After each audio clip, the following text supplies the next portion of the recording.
कंकड़ों से बचने के लिए हम पदवेश पहनते हैं, भिन्न प्रकार के जूते पहनते हैं और अच्छे जूते पहनकर कांटों के मार्ग पर चलना सरल हो जाता है। परंतु जब ये कांटे हमारे जूतों में होते हैं तो सरल मार्ग पर चलना भी कठिन हो जाता है। ठीक इसी प्रकार ये कंकड़, ये कांटे हमारे मन में होते हैं। ये कंकड़, ये कांटे होते हैं हमारा अतीत, जिसके भय के कारण हम उसे वर्तमान में स्वीकारना नहीं चाहते। कदाचित इसीलिए हमारे अतीत को भूत कहा गया है, क्योंकि एक भूत की भांति हमारा अतीत हमारा पीछा नहीं छोड़ता। इसलिए अपने अतीत के भयावह घटनाओं से भागे नहीं, उसे स्वीकारें। विश्वास कीजिए, आपका जीवन सरल हो जाएगा। अर्जुन को मैं द्वंद के लिए ललकार रहा हूं और उसका सारथी उसे भगा ले जा रहा है। क्या यही आपका कर्तव्य है? बोलिए माधव।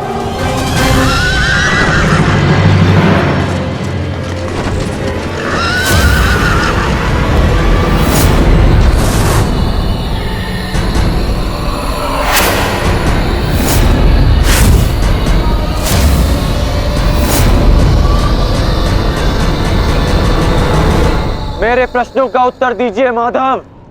चयन पर सबका अधिकार है अंगराज। तुमने प्रश्न करने के अधिकार का चयन किया और मैंने उत्तर ना देने का। कर्तव्य, कर्म और धर्म स्थापना में हर कोई अपना अपना पात्र निभा रहे हैं कर्ण। तुमने अपना कर्तव्य चयन किया और मैंने अपना। क्या इस युद्ध के मध्य में मैंने तुमसे कभी पूछा कि न्याय क्या है?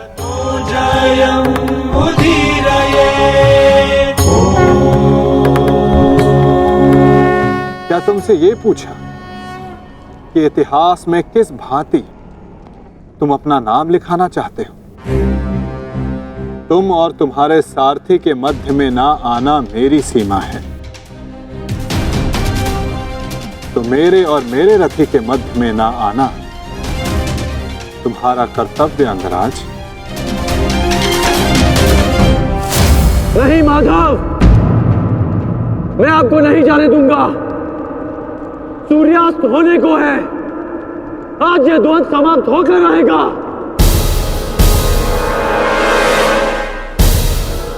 तो ठीक है अंगराज,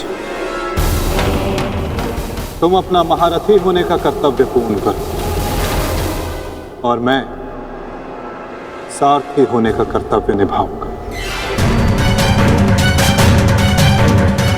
केवल शब्दों के बाणों से अर्जुन और वासुदेव को नहीं रोक पाओगे कर्ण।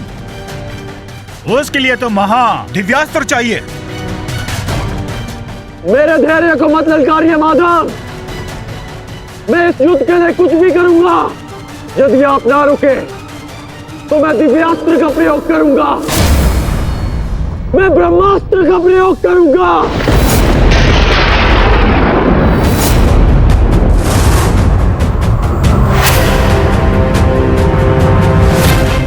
पराजय ने तो तुम्हारी बुद्धि तक हर ली अंगराज। ब्रह्मास्त्र का ज्ञान अर्जुन भी जानता है।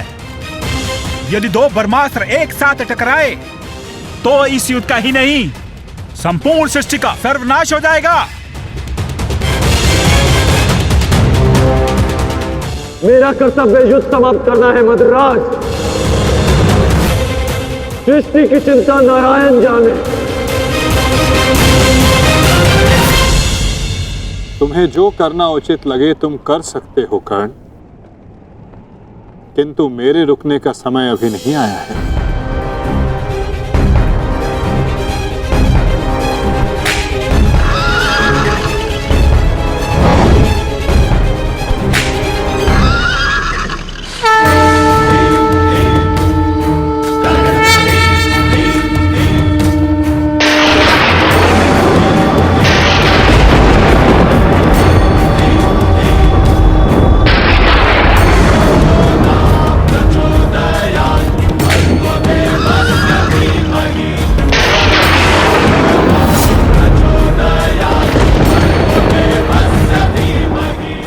नहीं पार्थ।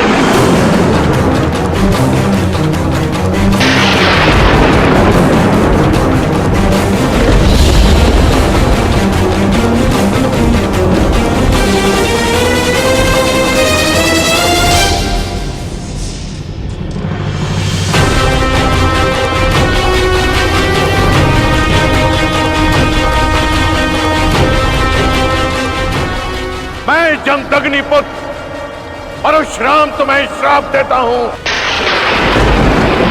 कि मेरे द्वारा दिए गए दिव्यास्त्रों का तुम उपयोग नहीं कर पाओगे। जिस समय तुम्हें इन दिव्यास्त्रों की सबसे अधिक आवश्यकता होगी, उस समय तुम इसके अनुसंधान की विधि भूल जाओगे।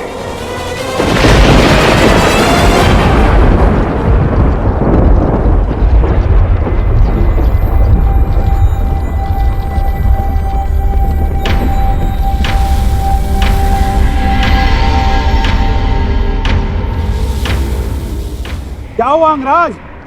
प्रहार करो। ये प्रहार मेरे लिए प्रतिबंधित है मद्रराज। रथ को आगे ले चलिए। बस कीजिए माता, अब सहन नहीं होता। सहना है भी नहीं पार्थ।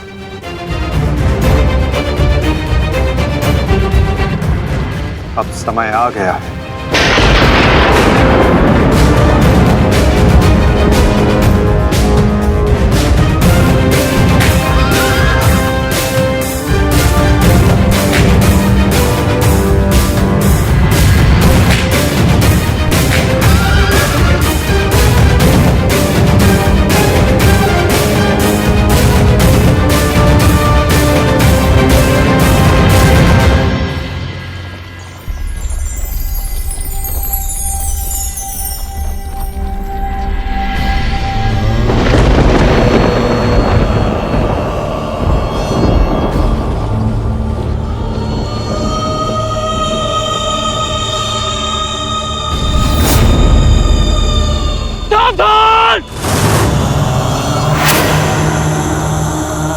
किस प्रकार तुमने कीचड़ में फंसे हुए मेरे असहाय बछड़े को मारा है, उसी प्रकार तुम भी एक दिन पृथ्वी पे असहाय गिरे रहोगे। मैं अग्निहोत्र ब्राह्मण विजय तुम्हें श्राप देता हूं।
समय आ गया है पार्थ।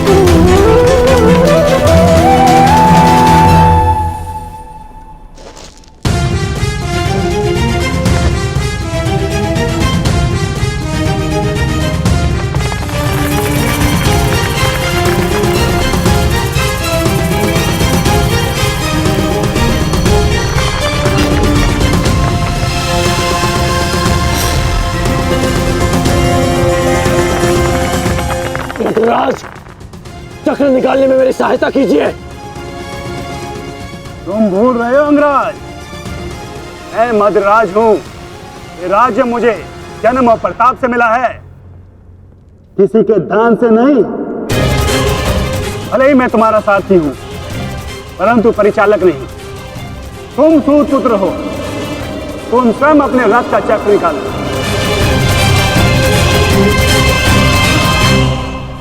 समझ आया महारथी सूत पुत्र?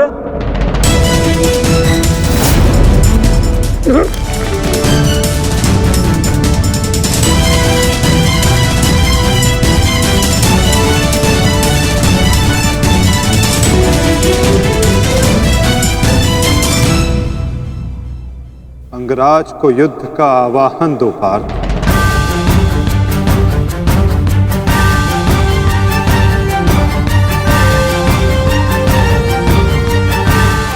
परंतु माधव, वो अभी वीरत है, शस्त्रहीन है। तुमने मुझे वचन दिया है पार्थ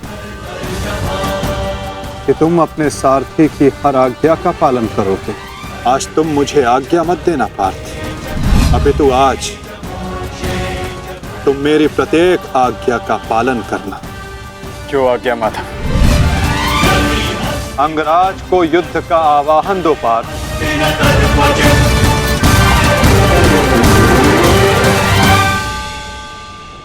अंगराज, मैं तुम्हें युद्ध के लिए आवाहन करता हूं।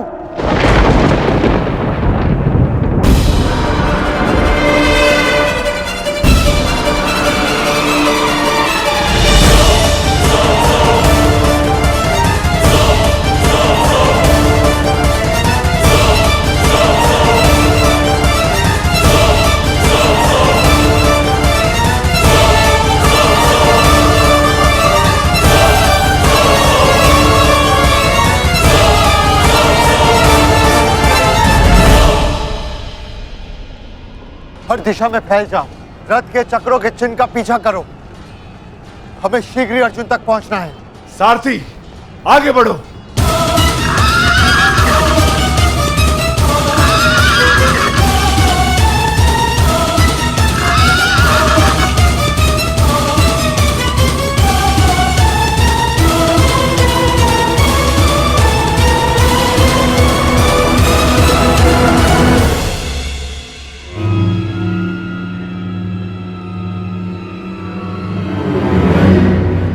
ये कैसी नीति है माधव?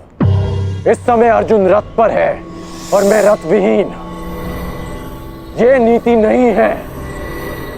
नीति तो ये भी नहीं अंगराज कि एक भागते हुए योद्धा पर प्रहार किया जाए, उसे युद्ध के लिए ललकारा जाए, जो तुमने किया।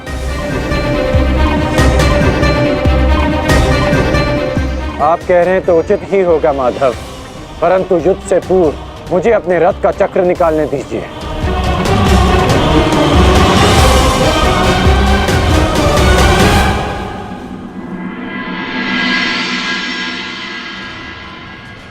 अर्जुन कहाँ है? सूर्यास्त होने में ज्यादा विलंब नहीं और अर्जुन का कुछ पता नहीं चल रहा।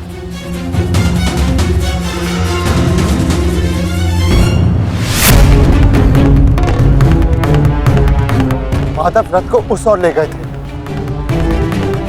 हमें उस तरफ चलना चाहिए। सारथी, आगे बढ़ो। सारथी, शीघ्रता करो, उस ओर चलो।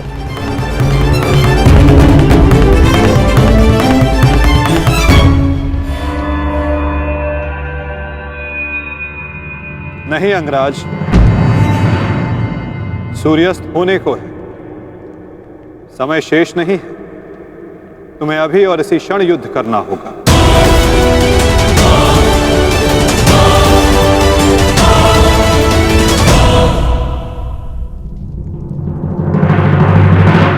आपने हमारे ज्येष्ठ का सत्य हमसे क्यों छुपाए रखा? बताइए माता।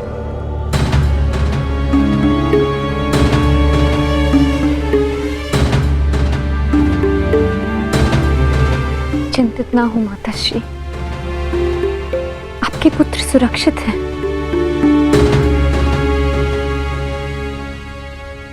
कौन सा पुत्र द्रौपदी?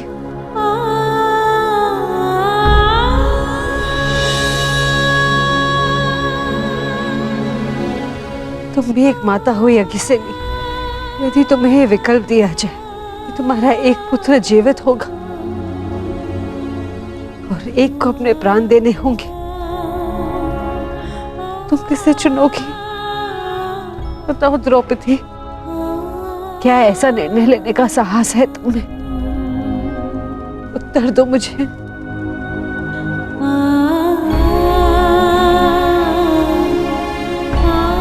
अपनी किशोरावस्था में की गई भूल के कारण मुझे अपना समस्त जीवन इस रहस्य के साथ व्यतीत करना पड़ा। मैं अपनी इस भूल का पश्चाताप अपने पूरे जीवन में नहीं कर पाऊंगी।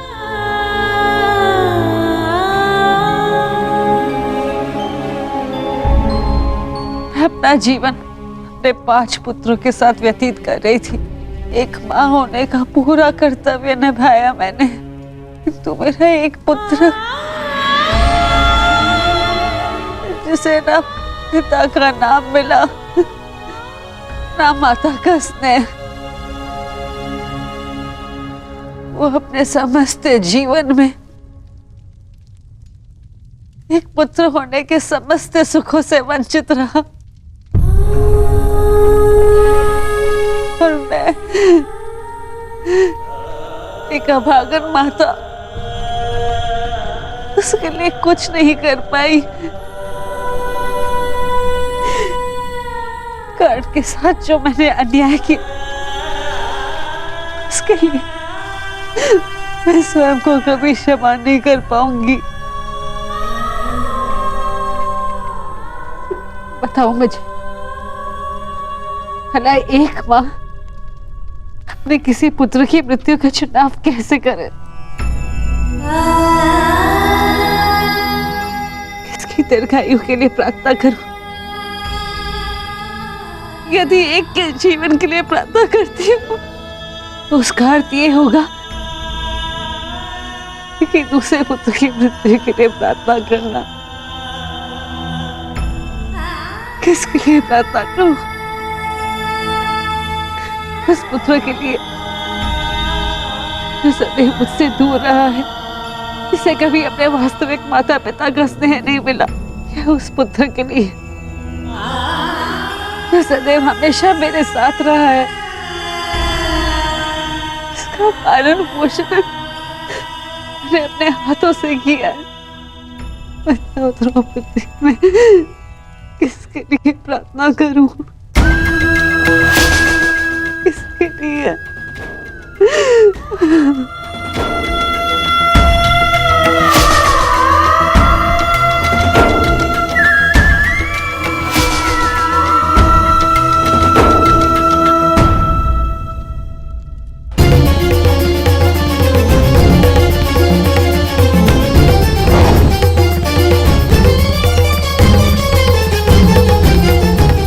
मित्र दुर्योधन, उधर देखो।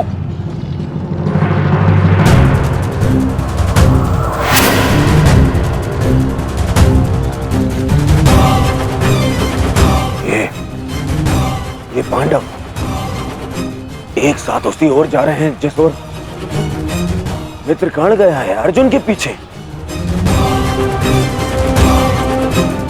अवश्य कोई योजना है, अवश्य कोई योजना है। मुझे कर्ण की सहायता के लिए उसके पास जाना होगा। अश्वत्थामा,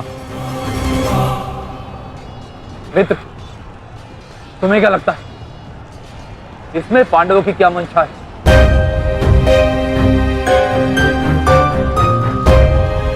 पता नहीं मित्र, परंतु मेरा हृदय कह रहा है कि कर्ण किसी संकट में है। मुझे जाना होगा। सारथी, चलो। आज जो हो रहा है वो तुम्हें अनीति लग रही है कर्ण? स्मरण करो, जो तुम सबने मेरे पुत्र अभिमन्यु के साथ किया, क्या वो नीति थी? क्या वो धर्म था? उस निहत्थे पर तुम सबने निर्दयता से प्रहार किए। उसकी मृत्यु को कठिन बनाकर तुम सबने मनोरंजन किया। वीरथ और शस्त्रहीन अभिमन्यु भी था कर्ण। क्या तुम सबने उसके साथ न्याय किया?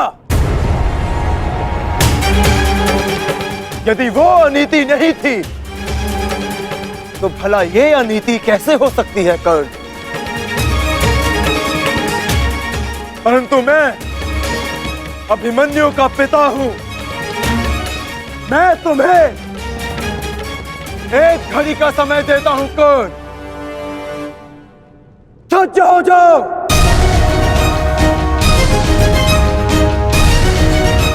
भद्रराज, मुझे मेरा विजय धनुष दीजिए। जब तक मेरे गुरु का विजय धनुष मेरे हाथ में है, कोई मुझे परास्त नहीं कर सकता। शीघ्र कीजिए।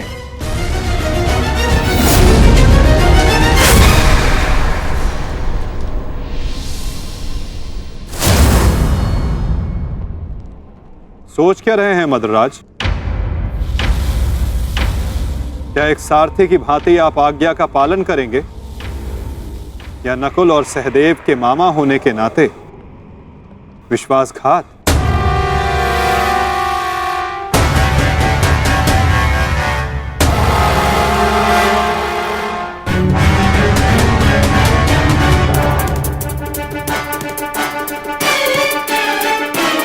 नहीं अंगराज, मैं तुम्हारी आज्ञा का पालन नहीं करूंगा। ये तो तुम्हारी करनी है अंगराज। एक महारथी को तुमने अपना सारथी बनाया, उसका अपमान किया। इसका दंड तो अवश्य मिलेगा।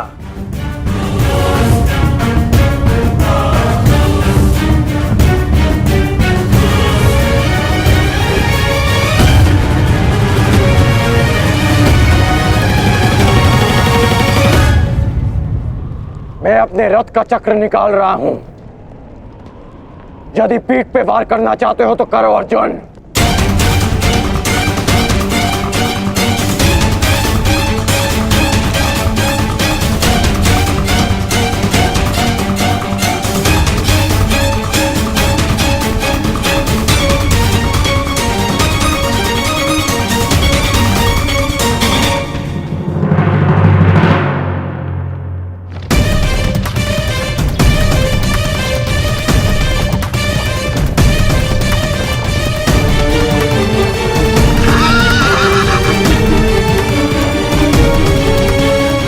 सारथी, बंद हो गया, उसी ओर जा रहे। चलो।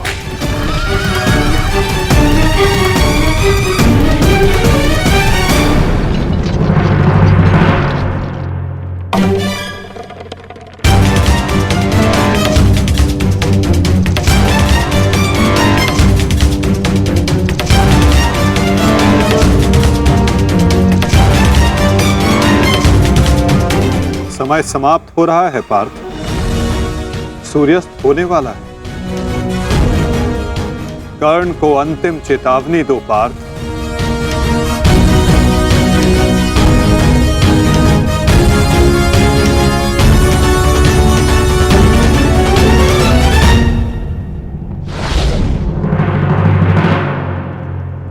मैं तुम्हें अंतिम चेतावनी देता हूं कर्ण।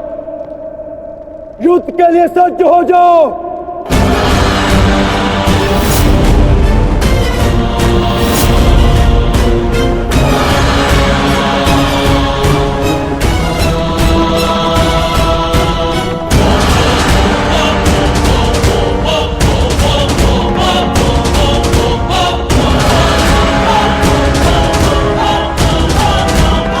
भद्रराज, मुझे मेरा विजय धनुष दीजिए।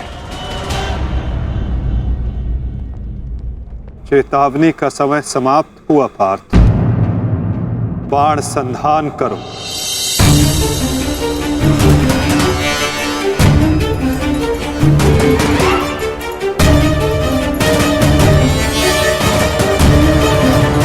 प्रहार कीजिए अंगराज। मैं निशस्त्र पर प्रहार नहीं करता सत्यसेन। इससे योद्धा की कायरता सिद्ध होती है। परंतु माधव, माधव वो निहत्था है। नहीं पार्थ, अंगराज अभी आक्रमण कर रहे हैं।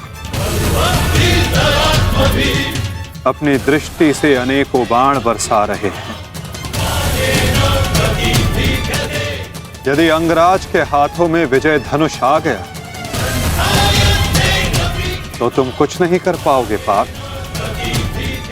अंगराज को परास्त करना असंभव हो जाएगा।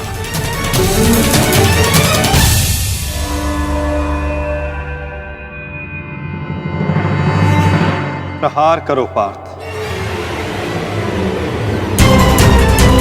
प्रहार करो।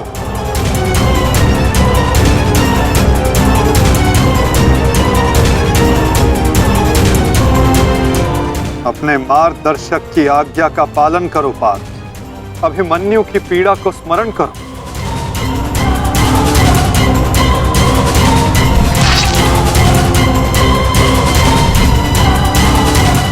प्रहार करो पार्थ, प्रहार करो।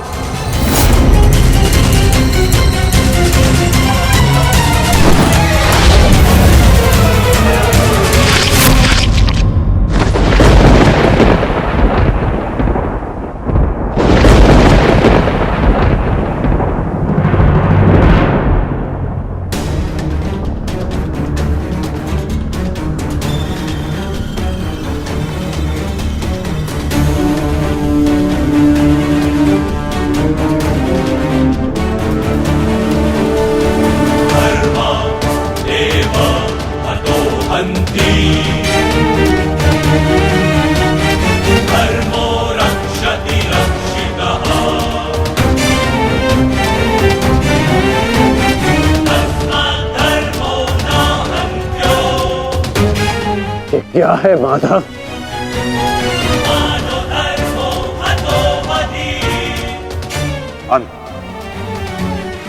अधर्म की नींव को गिराने के लिए भवन के सुंदर कंगूरे का भी अंत करना पड़ता है।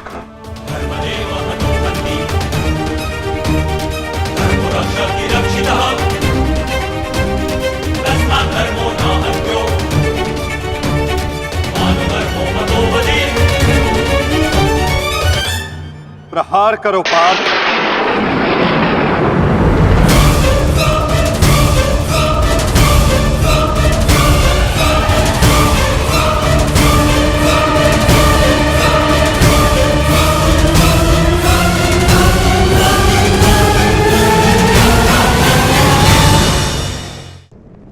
प्रहार करो पार्थ।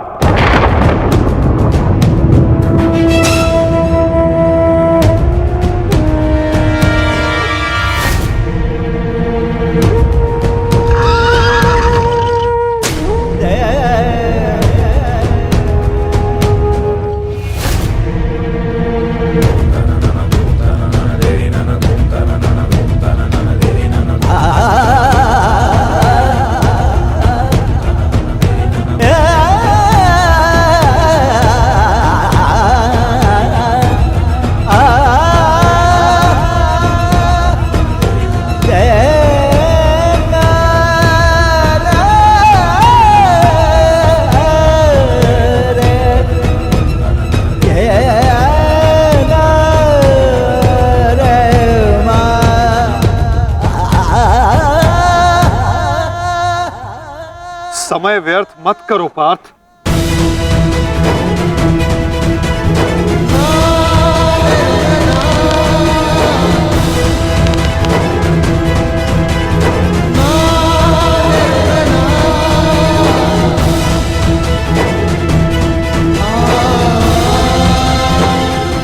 प्रहार करो।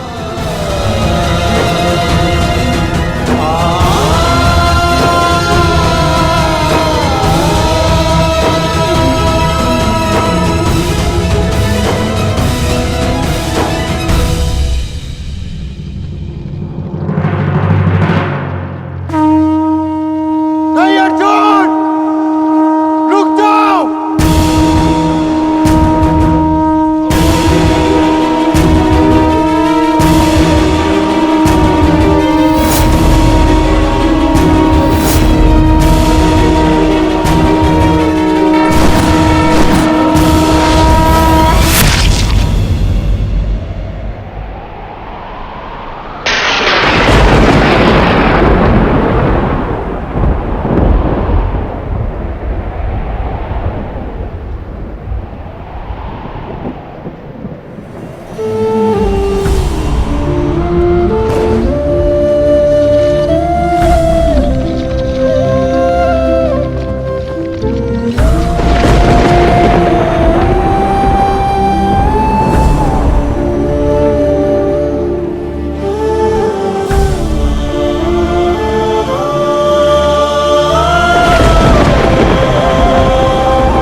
कभी किसी पक्षी को घोंसले की नींव बनाते देखा है? अथक परिश्रम करके तिनका तिनका बिटोर कर वो पक्षी अपना घोंसला बनाता है, अपनी संतान के लिए एक सुरक्षित घर बनाता है। और फिर कहीं से तीव्र आंधी आती है, भारी वर्षा होती है और उसका घोंसला तिनका तिनका करके बिखर जाता है। फिर वो पक्षी क्या करता है? वो रोता नहीं, ना ही विलाप करता है। वो बिना विलंब करे फिर से अपना घोंसला बनाना प्रारंभ कर देता है और सफलता पाता है। फिर हम क्यों छोटी छोटी असफलता से भयभीत होकर परिश्रम करना छोड़ देते हैं? एक बात सदा स्मरण रखिएगा, हर वृक्ष कुल्हाड़ी की एक मार से नीचे नहीं गिरता, हर चट्टान घन के एक प्रहार से नहीं टूटती। सफलता पाने के लिए अनावरत परिश्रम करना ही मात्र एक मार्ग है।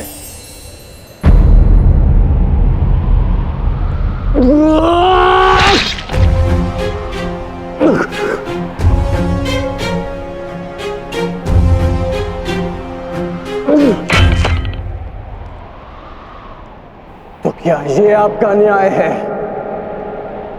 क्या इसीलिए आप मुझे मोरपंख हो जाने के लिए कह रहे थे? उत्तर दीजिए, उत्तर दीजिए, उत्तर दीजिए, उत्तर दीजिए, उत्तर दीजिए।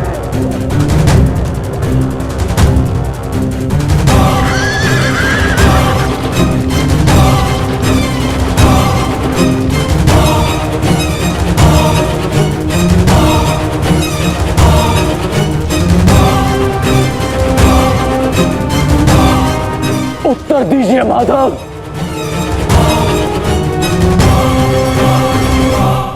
उत्तर बहुत लंबा है कर्ण, और समय बहुत कम।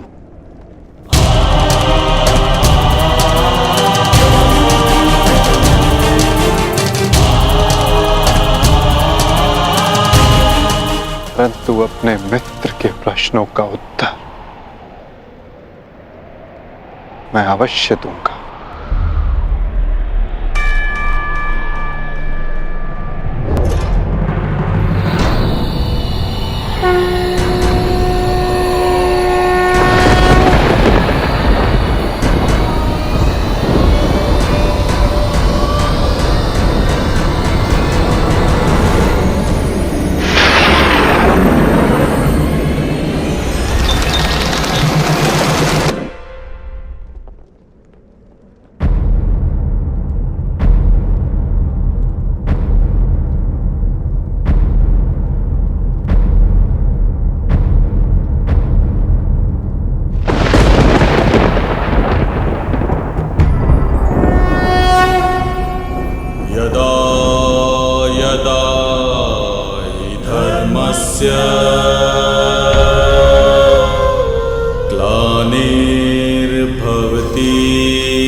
कुछ प्रश्न ऐसे होते हैं मित्र, जिनके उत्तर सबके सामने नहीं दिए जाते, जो केवल आत्मा से आत्मा को मिलते हैं। अब समय थम गया है, पूछो, क्या प्रश्न है तुम्हारे मन में?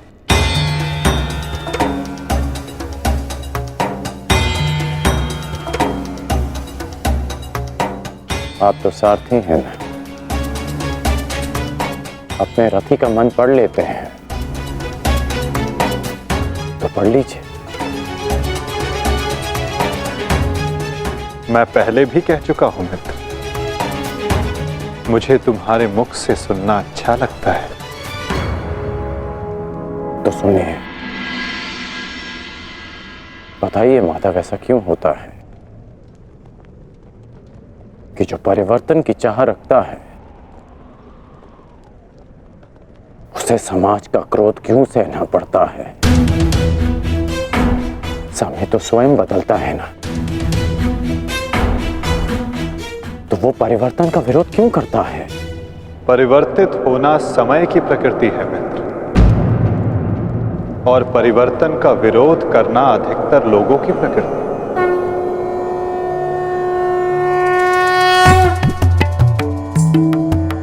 परिवर्तन के कारण मनुष्य को अस्थिर होना पड़ता है, और यही अस्थिरता मनुष्य को पीड़ा देती है मित्र।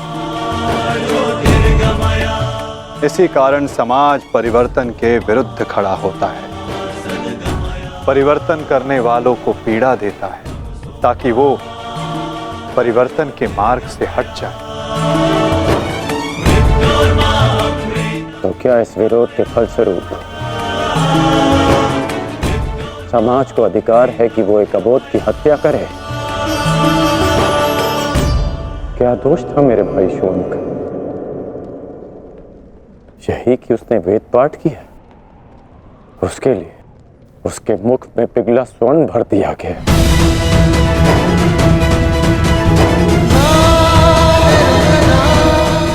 क्या कोई विद्या सीखना दोष है माधव? आप ही कहते हैं ना कि सबकी आत्मा एक है। यदि ऐसा है माधव, तो शरीर को जाति के बंदरों में क्यों बांधा जाता है? क्यों गुरु द्रोण ने मुझे जाति के नाम पर शिक्षा नहीं दी? मैं केवल और केवल राजकुमारों को ही शिक्षा देता हूँ। विश्व के इतने घातक अस्त्र होने के पश्चात भी रंगभूमि में क्यों मुझे प्रदर्शन करने से रोका गया?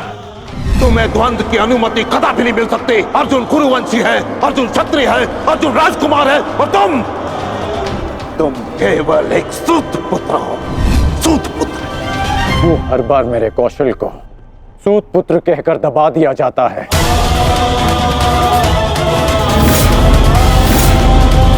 ठहरो, मैं एक सूत पुत्र से विवाह नहीं करूंगी। बताइए माधव, क्यों होता है मेरे साथ ऐसा?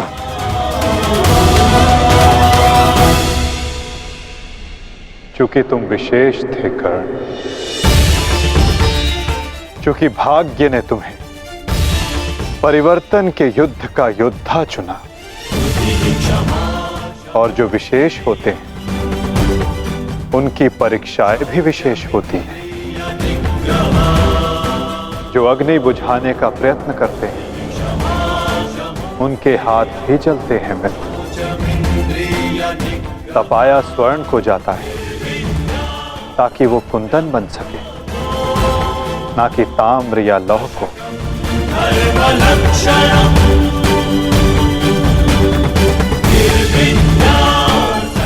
मेरी दृष्टि से देखो मित्र, आज तुमसे बड़ा पराक्रमी, तुमसे बड़ा शूरवीर और कोई नहीं मेरी दृष्टि में। अर्जुन भी नहीं मित्र। परिवर्तन की चिंगारी जो तुमने संसार में लगाई है मित्र, वो एक दिन सूर्य बनकर समस्त संसार को अलौकित करेगी, संसार को आशा देगी। परंतु मेरे जीवन में आशा की किरण आप थे माधव, आप मेरी प्रेरणा थे। फिर क्यों अन्याय किया आपने मेरे साथ? आप तो जानते थे ना कि मैं सूत पुत्र नहीं हूं। फिर क्यों सदा मेरे और अर्जुन के द्वंद्व को रोका आपने? और आज भी युद्ध भूमि से दूर मुझे आप यहां ले आए। क्यों धर्म के रथ पर बैठकर आपने अधर्म का बाण चलाया? क्यों माधव?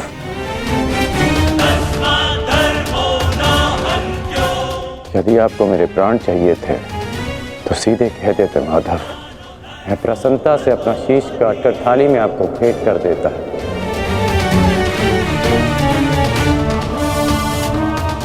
क्यों ये छल किया आपने?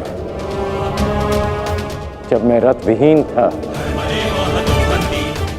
तो क्यों मुझ पर प्रहार करवाया? क्या ये धर्म स्थापना है? क्या ये आपके अवतार का उद्देश्य है? बोलिए माधव।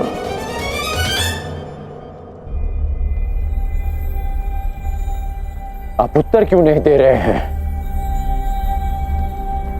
अर्जुन से पूर्व मैं आपका रथी था, आप मेरे सारथी थे। और आप ही कहते हैं ना कि सारथी रथी का मन पढ़ लेता है।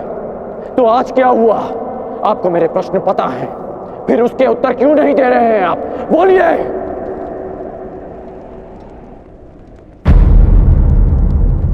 सारथी और रथी भिन्न कहाँ होते हैं राधे?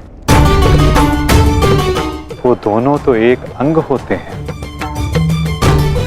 जब एक सारथी अपने रथी के मन में उठने वाले प्रश्नों को समझ जाता है तो क्या रथी को अपने प्रश्नों का उत्तर अभी तक नहीं मिला? मैं परशुराम तुम्हें श्राप देता हूं। जिस समय तुम्हें इन दिव्यास्त्रों की सबसे अधिक आवश्यकता होगी, उस समय तुम इसके अनुसंधान की विधि भूल जाओगे। ब्रह्मास्त्र का आवाहन भूलने पर भी तुम्हें भान नहीं हुआ मित्र कि ये सब क्या है और क्यों हुआ?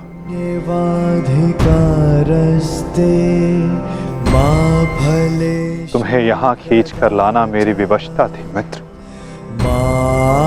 कर्म फल है ताकि परिवर्तन के इस शरीर पर श्रापों और पापों का बोझ उतारा जा सके।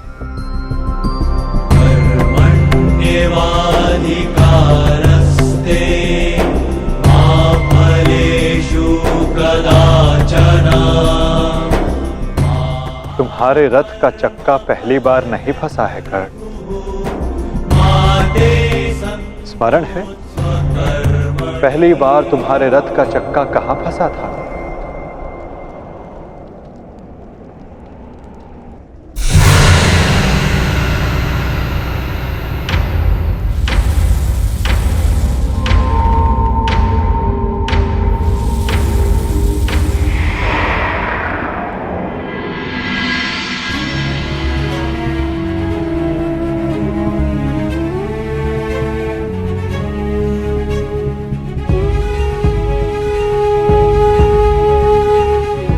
ये स्थान स्मरण है मित्र, स्मरण है कि हम किन परिस्थितियों में पहली बार मिले थे?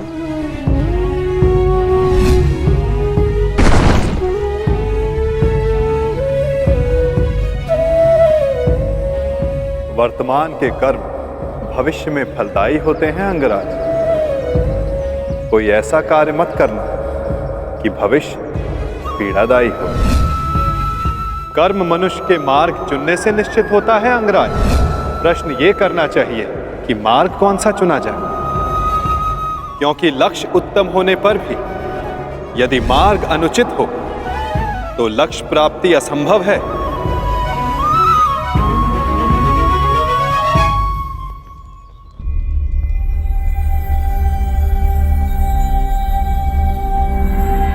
स्मरण है मुझे।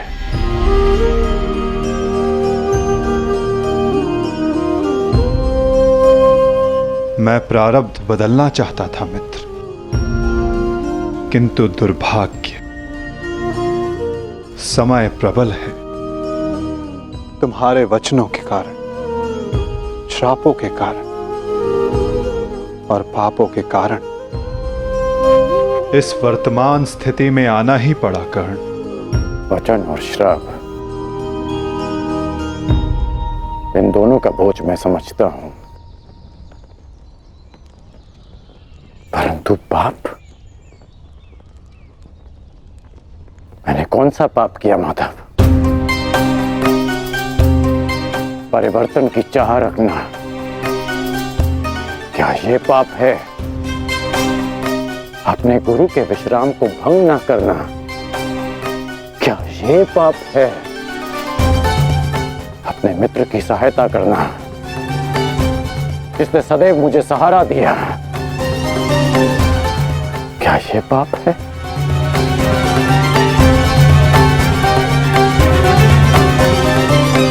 मौन क्यों हैं आप? बताइए। मौन, यही मौन तुम्हारा पाप था मित्र। तुम्हारी चुप्पी तुम्हारा अपराध था।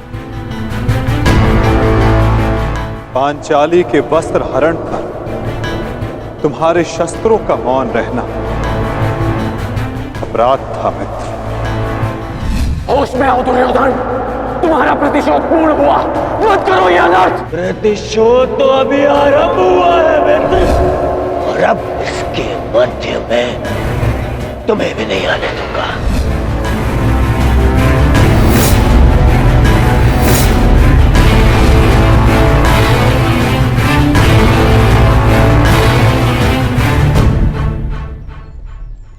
मनुष्यों से भूल होती है, स्वाभाविक है। पांडवों से भी हुई, किंतु वो मौन नहीं रहे। पांडुपुत्र भीम, यह प्रतिज्ञा लेता हूं, पर यही जंगल तोड़कर तुम्हारा प्राण ले लूंगा दुर्योधन। आज्ञा दीजिए भ्राताश्री, हम इनका सर्वनाश कर देंगे। हाँ ज्येष्ठ, क्या तो हमारे प्राण ले लीजिए, जब हमें इनके प्राण लेने की आज्ञा दीजिए। अधर्म के विरुद्ध उन्होंने स्वर उठाया और इसी कारण मुझे उनके पक्ष में जाना पड़ा मित्र, और तुम मौन रहे, इसलिए मैं तुम्हारा साथ नहीं दे सका मित्र। संसार को दुष्ट आत्माओं के उपद्रव ने जितनी हानि नहीं पहुंचाई, उससे कहीं अधिक हानि महात्माओं के मौन ने पहुंचाई है मित्र।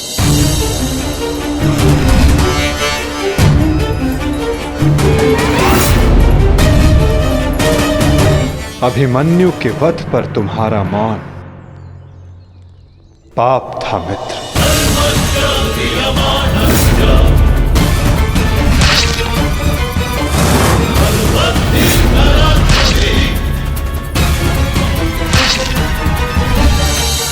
दुर्योधन के हर उठते स्वर पर तुम्हारा दबता स्वर अन्याय था। स्वप्न केवल ऊंचा और शुभ होना महत्वपूर्ण नहीं होता मित्र, उस स्वप्न को पूर्ण करने का मार्ग भी शुभ होना चाहिए। परिवर्तन की चाह में तुम अधर्म का हाथ थाम बैठे मित्र, ये तुम्हारा अपराध था।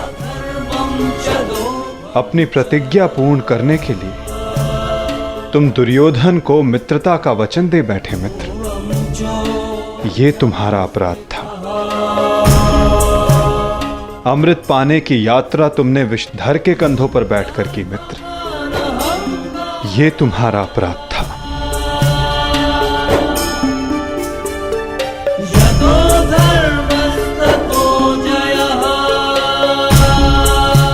समय बहुत कम मनुष्यों को संकेत देता है कि उनका चुना गया मार्ग अनुचित है। मैंने भी तुम्हें कई बार संकेत देने का प्रयास किया मित्र, अवसर तुम्हें मिला था मित्र, कई बार मिला था, किंतु अपने वचन के कारण तुम सत्य के मार्ग पर ना आ सके मित्र, ये तुम्हारा अपराध था। अवश्य तुम थाली में सजाकर मुझे अपना सर दे देते, किंतु उनसे उन पापों का, उन श्रापों का भार कम नहीं होता मित्र, जिनको तुमने अपने कंधों पर लादा हुआ है। हम सब अपने चैनों का उत्पाद होते हैं मित्र, हमारे चैन ही हमारा प्रारब्ध निश्चित करते हैं, और आज इस पल का निश्चय तुम्हारे चैन ने किया है।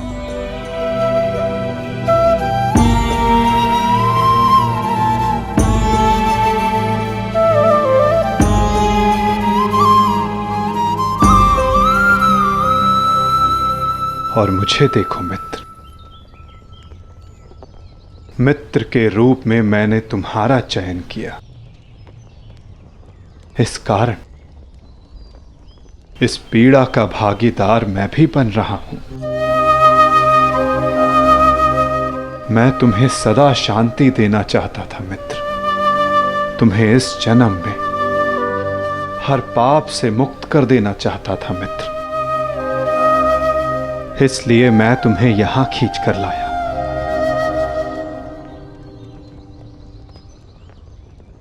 मुक्त हो जाओ मित्र, मुक्त हो जाओ कर्ण।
आपने उचित कहा है कि हम सब अपने चयन का उत्पाद हैं।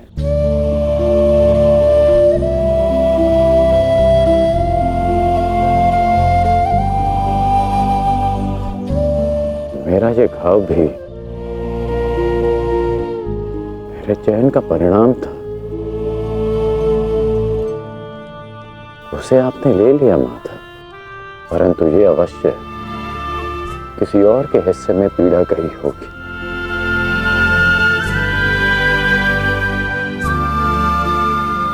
ये पीड़ा किसके हिस्से में गई होगी माता? उसे जो नहीं चाहता कि किसी और को पीड़ा सहनी पड़े। पीड़ा को टाला नहीं जा सकता मित्र, किंतु बांटा अवश्य जा सकता है। एक मित्र ही मित्र की पीड़ा बांटता है।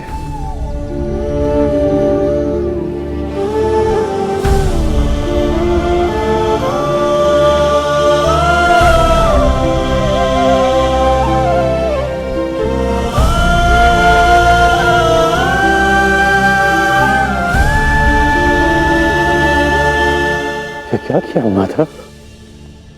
ये क्यों किया आपने? तुम उस राजसभा को भूल गए मित्र, भूल गए कि ये युद्ध मैं ही हूं, और इस युद्ध में चलने वाला अस्त्र और शस्त्र भी मैं ही हूं मित्र। उन शस्त्रों से लगने वाला घाव भी मैं हूं, और उन घाव का उपचार भी मैं हूं। इस युद्ध में विजयी होने वाला मैं हूं, और मृत्यु का आलिंगन करने वाला भी मैं ही हूं मित्र।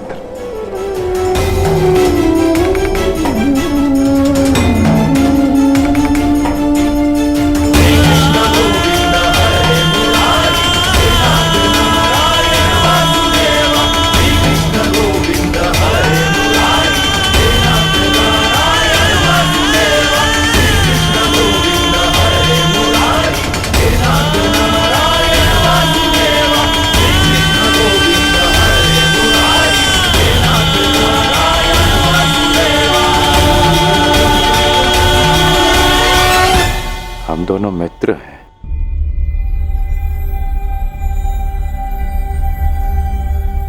इस लोक को छोड़ने से पूर्व मैं अपनी पीड़ा अपने मित्र को नहीं दे सकता।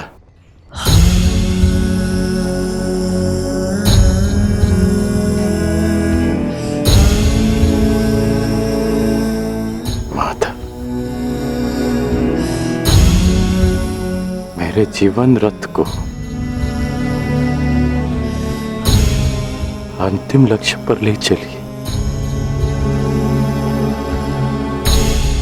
ले चलिए माता। मैं प्रसन्न हुआ मित्र। एक समय था कि मैंने तुम्हें अपना रथी चुना था और मैं सदा चाहता था कि तुम मुझे अपना सारथी चुनो, अंतिम क्षणों में ही सही, किंतु आज तुमने मुझे अपना सारथी चुना मित्र। आओ मित्र, तुम्हें तुम्हारे लक्ष्य पर ले चलता हूं। सूर्यास्त होने से पूर्व तुम्हें वहां पहुंचना है और विश्राम करना है मित्र।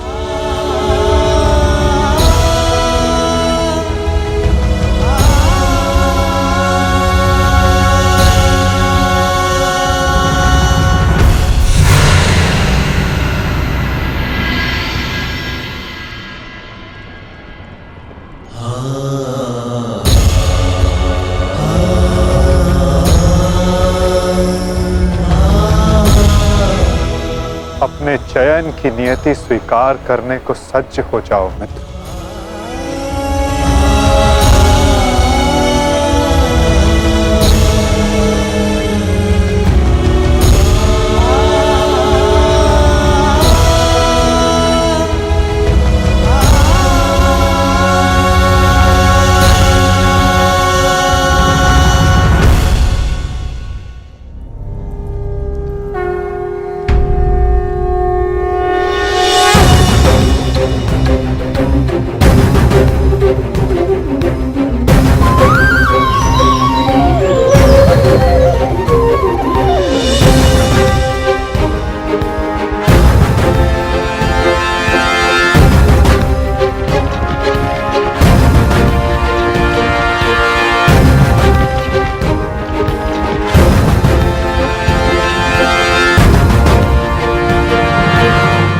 मुक्त करो अंगराज को पार्थ।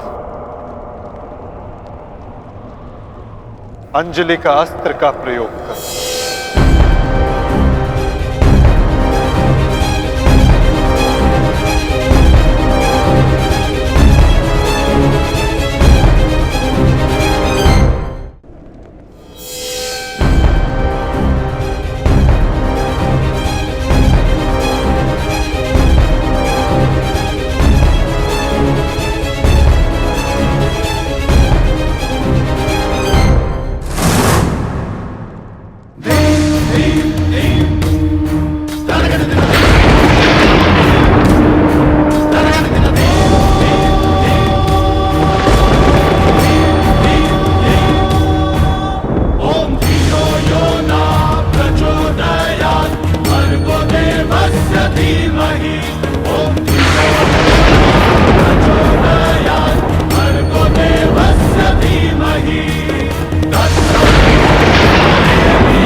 बाण संधान करो पार्थ। माधव,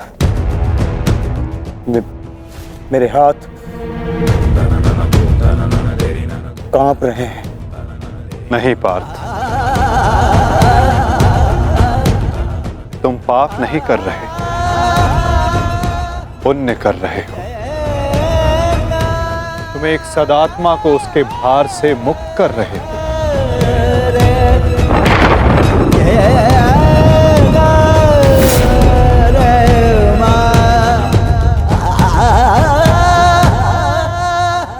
हे मृत्यु, तैयार यदि तू आने को, प्रसन्न मुखा। द्वार खुला है, तेरा स्वागत प्रसन्न मुखा।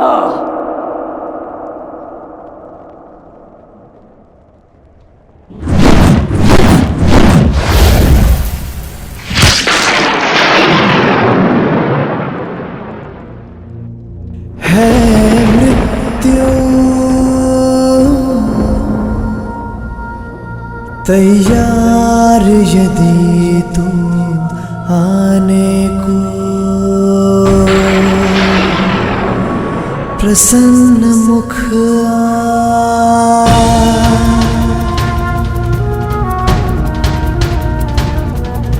द्वार खुला है, तेरा स्वागत वीर खड़ा द्वारे अभयागत। द्वार खुला है, तेरा स्वागत वीर खड़ा द्वारे अभयागत।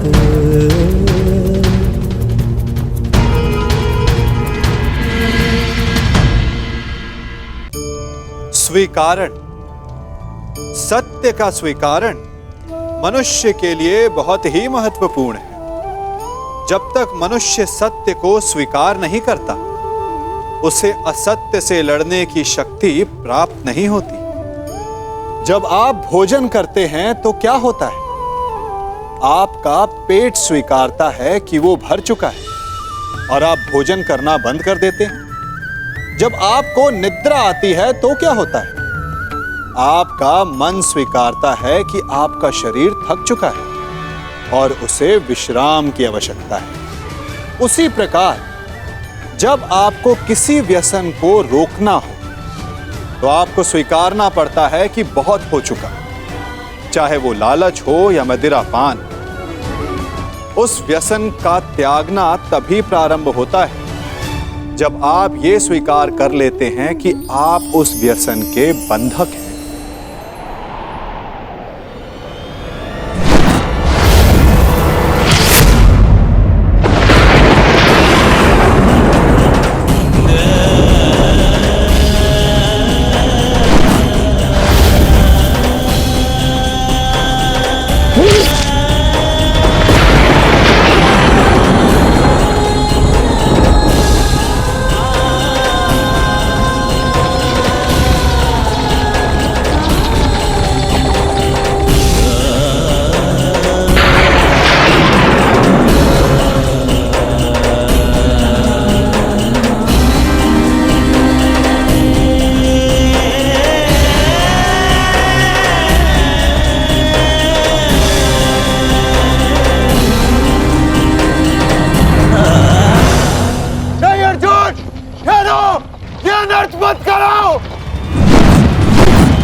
हमारे देश के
ये क्या अनर्थ कर दिया तुमने अर्जुन?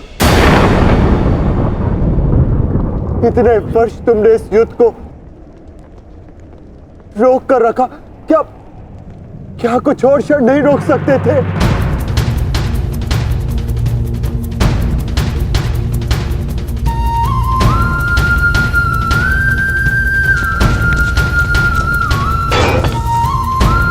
ज्येष्ठ,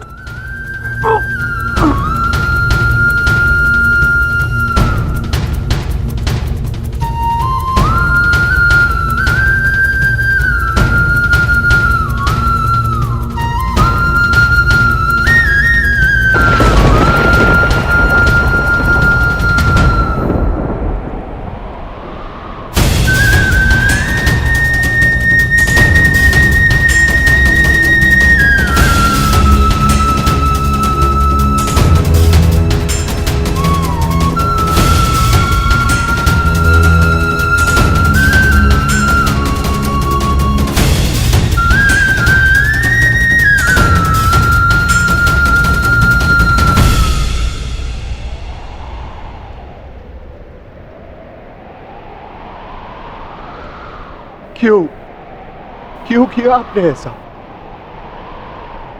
आप प्रारंभ से जानते थे ना कि आप हमारे ज्येष्ठ हैं।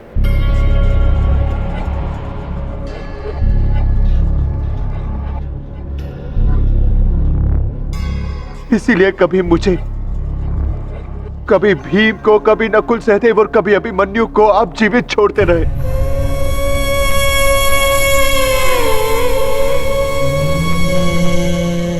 एक बार संकेत तो किया होता ज्येष्ठ।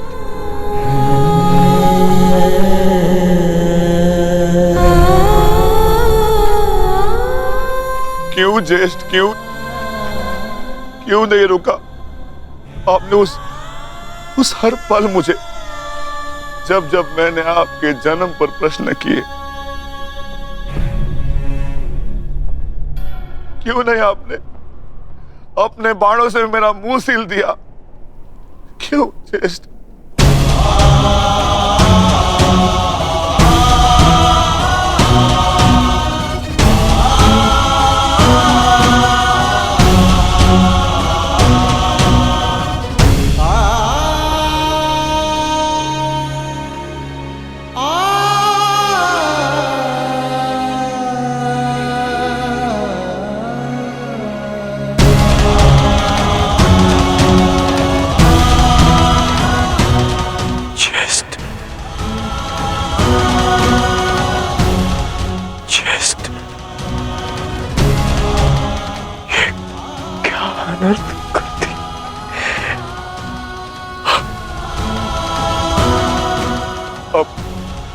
अपने ज्येष्ठ को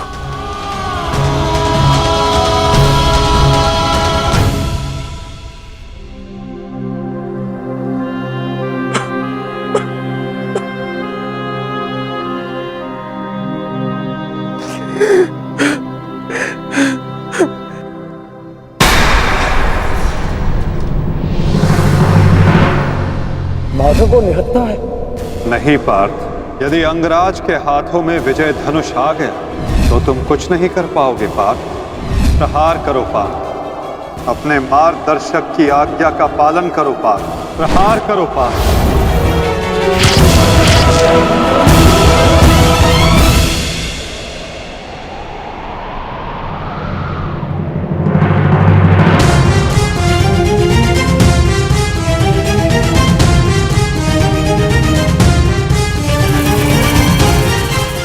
मुक्त करो अंगराज को पार्थ। अंजलि का अस्त्र का प्रयोग करो। माधव, मेरे हाथ कांप रहे हैं। नहीं पार्थ, तुम पाप नहीं कर रहे, पुण्य कर रहे हो। तुम एक सदात्मा को उसके भार से मुक्त कर रहे हो।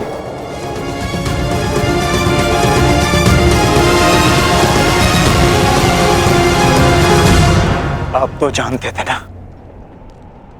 कदाचित सबसे पहले ये सत्य आप जानते थे।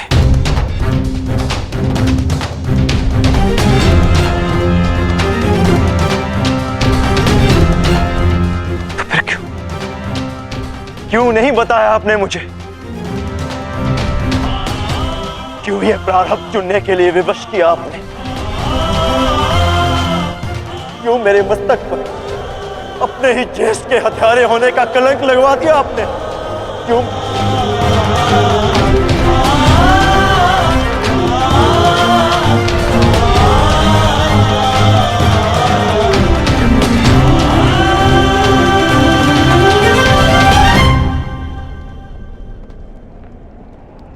मनुष्य को प्रारब्ध देने वाला मैं कौन होता हूं पार्थ? मनुष्य को प्रारब्ध उसके चैन, उसके कर्म देते हैं पार्थ।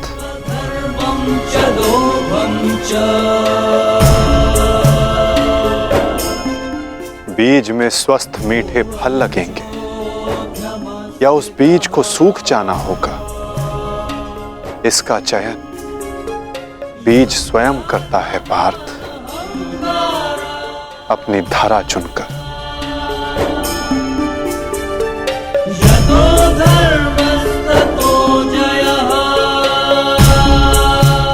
तुमने धर्म का साथ देना चुना पार्थ,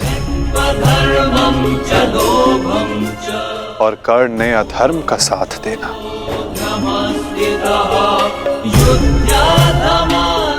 मैं क्या करता? तुमने अन्याय के विरुद्ध स्वर उठाया और अंगराज मौन रहे।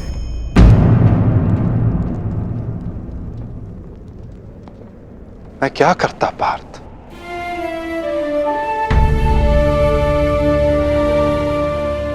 मैंने कई बार विकल्प चुनने के अवसर अंगराज को दिए पार्थ,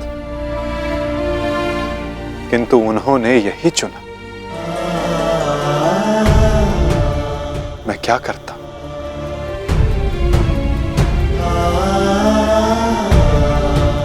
मैंने तुम्हें पहले कहा था ना पार्थ कि इस महायुद्ध में अब भी बहुत आहूतियां डलनी शेष है।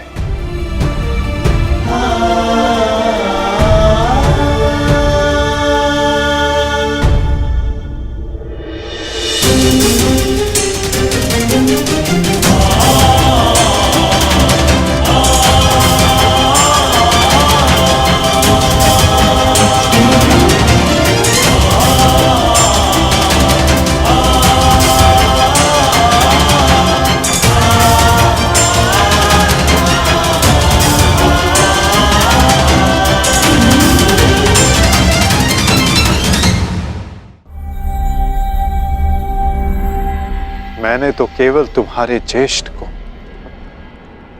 उनकी पीड़ा, उनके भार से मुक्त किया है पार्थ।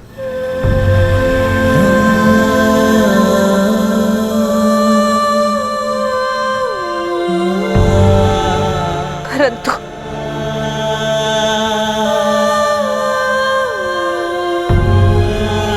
मैं पुत्र हत्या के बोझ से कभी मुक्त नहीं हो पाऊंगी।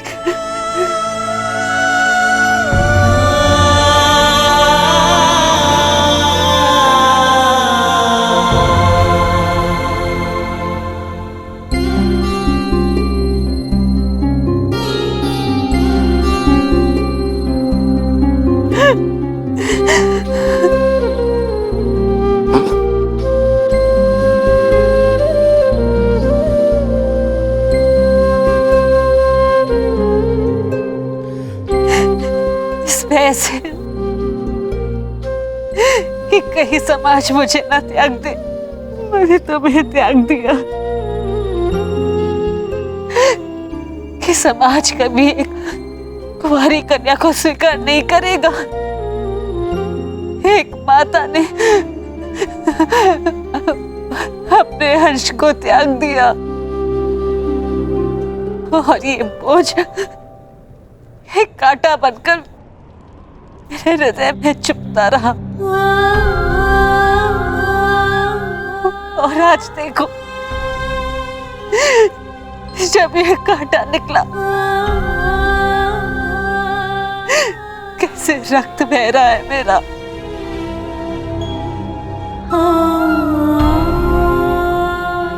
वैसे तो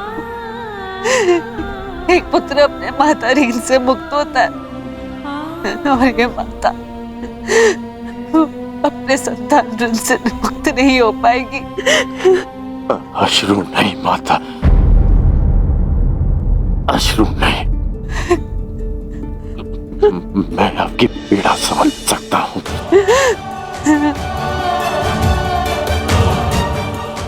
मैं संसार से, आपसे, अपने आप से बहुत क्रोधित था,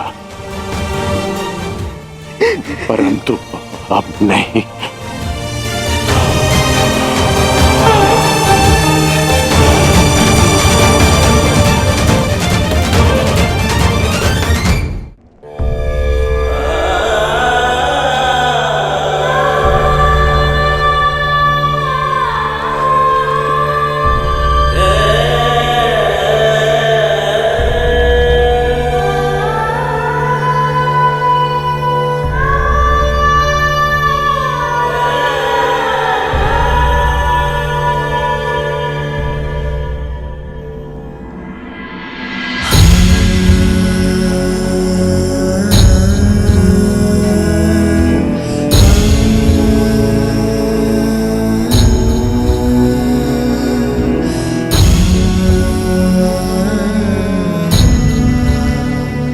मैंने आपको परिवर्तन का वचन दिया था, पर मुझे विश्वास है कि मेरे पश्चात परिवर्तन का अध्याय प्रारंभ होगा।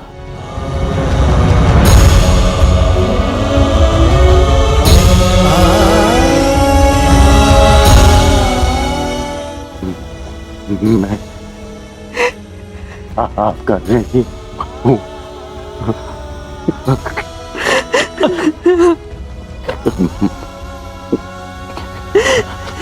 एक संतान 100 जन्म लेकर भी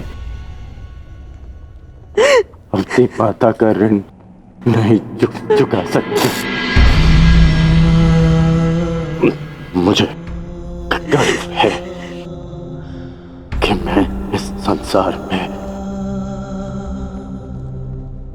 राधे कर्ण के नाम से जाना चाहता हूँ।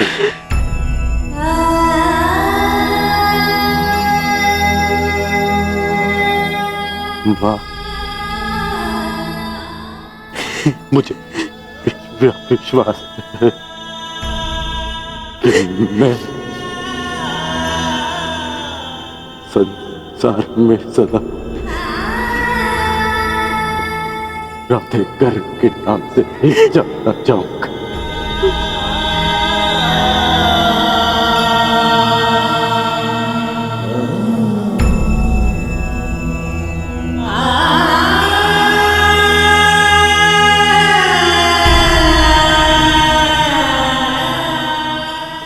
प्रसाद,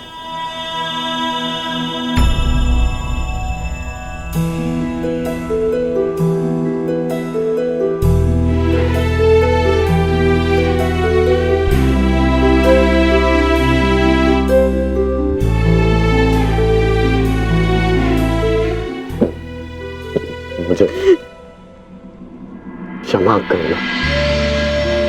सदा मैंने तुम्हारा साथ देने का वचन दिया है और तुम्हारा साथ नहीं दे पाता। स्मरण है हम पहली बार रथ के पास ही मिले थे, अंतिम बार भी रथ की छाया में ही है। अपनी अंतिम यात्रा पर निकल रहा। इस बार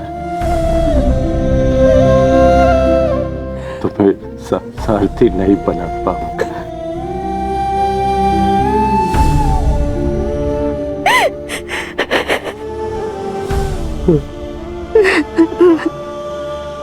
मुझे रोते हुए मत करना।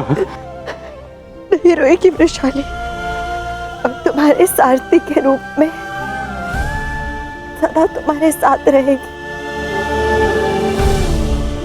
तुम एक शरीर नहीं हो कर्ण, एक सोच हो, और एक सोच कभी नहीं मरती।